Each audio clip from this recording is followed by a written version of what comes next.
Bonjour. Théodore Wiesengrund Adorno. Dialectique négative, première partie. Depuis Platon, par le moyen de la négation se produise un positif. Ce n'est que dans son accomplissement que le mouvement du penser acquiert la conscience de soi. L'auteur, dans cet ouvrage, traite de la discontinuité.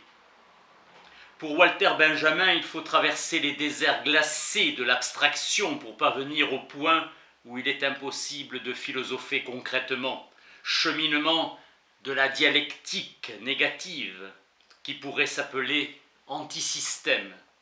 Parvenir au-delà de la séparation officielle entre philosophie pure et teneur chosale ou forme scientifique. L'apparence d'identité est inhérente au penser lui-même dans sa forme pure. Penser signifie identifier. Affirmation que l'en soi se trouve au-delà du concept. La pensée est portée à la dialectique de par son insuffisance inévitable et de par sa culpabilité à l'égard de ce qu'elle pense. Identité et contradiction du penser sont soudées. La dialectique développe la différence, dictée par l'universel de l'universel et du particulier. Le philosophé hegelien du contenu a comme fondement et comme résultat le primat du sujet, ou selon la célèbre formule de la considération préliminaire de la logique, l'identité de l'identité et de la non-identité. Au nom du non conceptuel, Bergson a par un coup de force créé un autre type de connaissance. Le sel dialectique est emporté par le flux indifférencié de la vie. La haine contre le concept universel figé fonde le culte d'une immédiateté irrationnelle, d'une liberté souveraine au milieu du non libre. Quoique difficile à développer, le comportement intuitif de l'esprit continue d'exister, rudiment archaïque d'un réagir mimétique. Il reste de l'idéalisme que le déterminant objectif de l'esprit, la société, est autant un ensemble de sujets que leur négation. L'universalité préétablie est vraie et non vraie à la fois, vraie car elle constitue cet éther que Hegel appelle esprit, non vrai car sa raison n'en est pas encore une, son universalité le produit d'un intérêt particulier. Tous les concepts, même les concepts philosophiques, visent du non conceptuel, car pour leur part, ils sont des moments de la réalité qui nécessitent leur formation. La philosophie traditionnelle croit posséder son objet comme quelque chose d'infini, et avec cela devient infini en tant que philosophie close. L'œuvre d'art se déploie à travers l'interprétation dans sa vérité. L'art et la philosophie s'opposent en restant fidèles à leur propre contenu. L'art en résistant à ces interprétations, la philosophie en se cramponnant à aucun immédiat. Réclamer de la philosophie qu'elle aborde la question de l'être ou d'autres termes principaux de la métaphysique occidentale, c'est nourrir une croyance primitive en la vertu du sujet traité. Le besoin de faire s'exprimer la souffrance est condition de toute vérité, car la souffrance est une objectivité qui pèse sur le sujet. L'expérience du monde, regard pour la réalité dont la pensée constitue un moment, la liberté de l'esprit n'est rien d'autre. Si l'expérience s'abandonnait seulement à sa dynamique et à son bonheur, il n'y aurait pas de frein. L'idéologie guette l'esprit comme le Zarathustra de Nietzsche. Marx et Engels se sont refusés à ce que l'on dilue la théorie dynamique des classes et son expression radicalement économique en la simple opposition du pauvre et du riche. L'essence se trouve faussée par le résumé de l'essentiel. En philosophie se confirme une expérience que Schoenberg nota à propos de la théorie traditionnelle de la musique. On n'y apprend vraiment que la façon dont un mouvement commence et se termine, rien sur lui-même, sur son développement. Si l'expérience de la conscience manquait complètement de ce que Kierkegaard défendait sous le terme de naïveté, le penser égaré en lui-même ferait des concessions à ce que ce qui est établi attend de lui et deviendrait alors vraiment naïf. La vérité est objective et non pas plausible. Ce que Spinoza, d'une façon trop enthousiaste, réclamait déjà pour la vérité singulière, qu'elle soit à elle-même son propre index, Pour Hegel, et ceci en accord avec la tradition scientifique, la vérité de la qualité elle-même est la quantité, à une époque, il est vrai, où la suprématie de la quantification n'était pas encore aussi incontestée qu'aujourd'hui. L'universel ne se laisse absolument pas appréhender par le sujet autrement que dans le mouvement de la conscience humaine, individuelle. À l'Est, le court-circuit théorique dans la conception de l'individu a servi de prétexte à la répression collective. Le parti d'œuvrer en raison du nombre de ses membres est a priori supérieur en pouvoir de connaissance à tout individu, et cela même si le parti est aveuglé ou terrorisé. La phrase de Brecht « Le parti a 1000 yeux, mais l'individu n'en a que 2 » est fausse, comme toutes les vérités premières. L'idéal philosophique ne serait que la justification de ce qu'on fait devienne inutile du fait qu'on le fait. Pour sortir du fétichisme des concepts, l'existentialisme n'ayant aucune limite théorique, Sartre et ses amis n'ont pas manqué de voir que le communisme, partout où il était arrivé au pouvoir, s'enterrait comme système d'administration.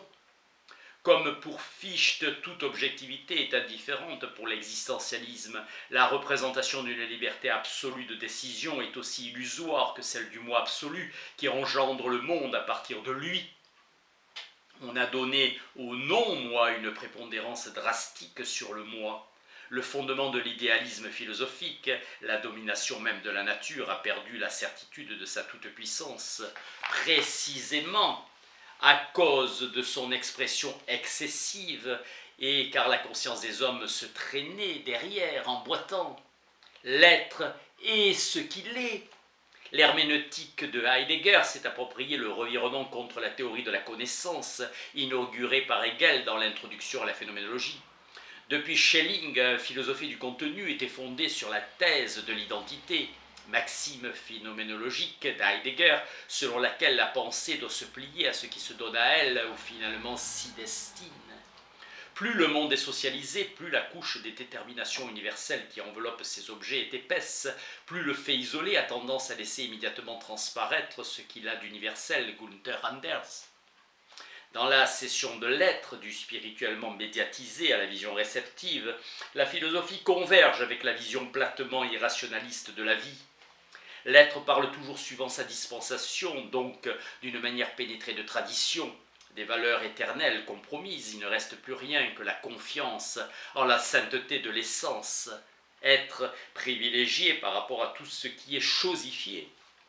Le monde réifié à cause de sa méprisable inauthenticité face à l'être qui doit être dynamique en soi et survenir par lui-même, est tenu en quelque sorte pour indigne d'être transformé.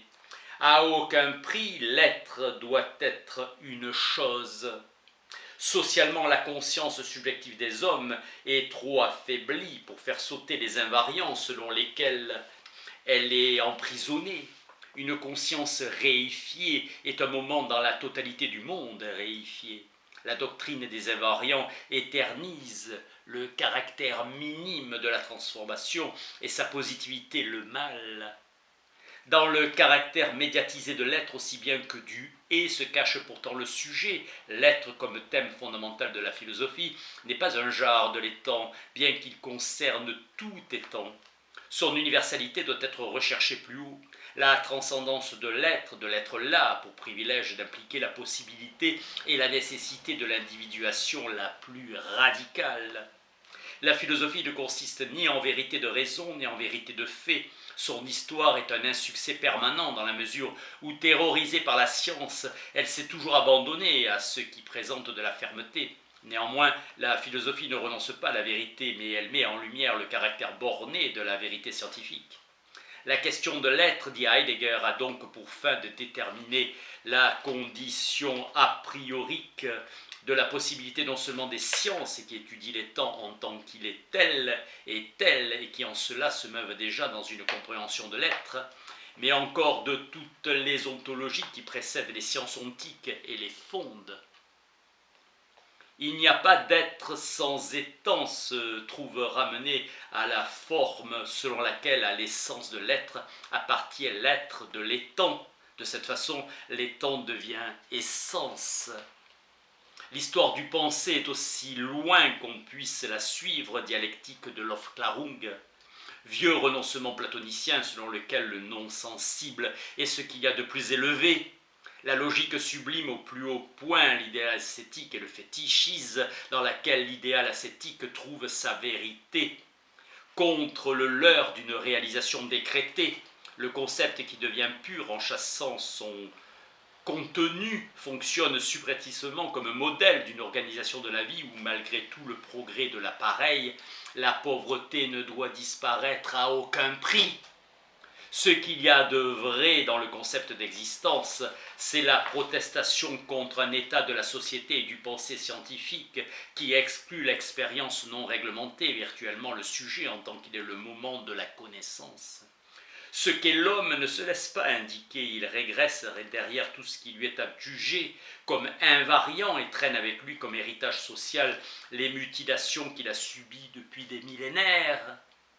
Lorsque Kegehart, de façon nominaliste, joue l'existence contre l'essence comme arme de la théologie contre la métaphysique, l'existence, l'individu, en raison du dogme de ressemblance à Dieu, se trouve pourvu d'une teneur de sens. Dans l'être se trouve le sujet, car l'être est concept et n'est pas donné immédiatement, mais dans le sujet il y a de la conscience individuelle et de ce fait de l'ontique. La société est antérieure au sujet. Qu'il se prenne pour un état antérieur à la société est sa méprise nécessaire et ne fait qu'exprimer quelque chose de purement négatif sur la société. L'élévation existentielle du sujet élimine pour l'amour de lui ce qui pourrait sortir de lui. Le fait que l'histoire, Karl Lowitz, selon le cas, puisse être ignorée ou divinisée est une conséquence politique utilisable de la philosophie de l'être. Le temps lui-même est avec lui l'éphémère. Historicités sont en tant qu'éternelles aussi bien absolutisées que transfigurées par les projets existentiels. Pas d'être sans étant. Là où est enseigné un absolument premier, il est toujours question, comme de son corrélat approprié, de quelque chose d'un statut inférieur et qui lui est absolument hétérogène. Le pensée s'absorbe dans tout ce qui lui fait face. La puissance de la conscience va jusqu'à saisir sa propre illusion. Le nier est négatif jusqu'à ce qu'il disparaisse. Le penser de l'identité même, quand il le conteste, est subjectivisme. L'objet n'est pas un donné, il est plus que la pure facticité.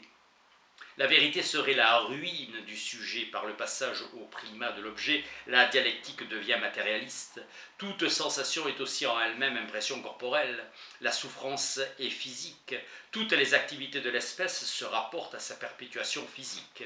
La doctrine de la raison pure, pratique, Kant, prépare la retransformation de la spontanéité en contemplation. Faire ressortir la volonté de quelqu'un, c'est mettre en lumière le moment unitaire de ses actes, c'est-à-dire leur subordination à la raison. Merci, fin de la première partie.